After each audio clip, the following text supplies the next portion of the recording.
प्रणाम।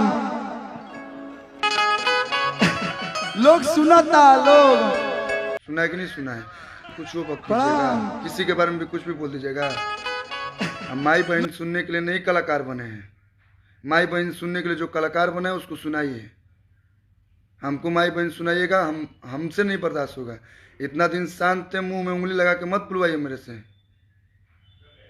कितना बड़ा बड़ा मुद्दा हुआ भोजपुरी में, चाहे किसी को लेके हुआ, सारे स्टार आए, हम आए क्या? आपने हमको देखा है कभी लाइव आके इनके बारे में बोलना चाहिए? उनके सुना है कि नहीं सुना है? कुछ वो वक्त दीजिएगा, किसी के बारे में भी कुछ भी बोल दीजिएगा। हम माई बहन सुनने के लिए नहीं कलाकार बने हैं। माई बहन सुनने के लिए जो कलाकार बना है उसको सुनाइए। हमको माई बहन सुनाइएगा, हमसे नहीं बर्दाश्त होगा। इतना दिन शांत थे, मुंह में उंगली लगा के मत बुलवाइए मेरे से। कितना बड़ा बड़ा मुद्दा हुआ भोजपुरी में, चाहे किसी को लेके हुआ, सारे स्टार आए, हम आए क्या?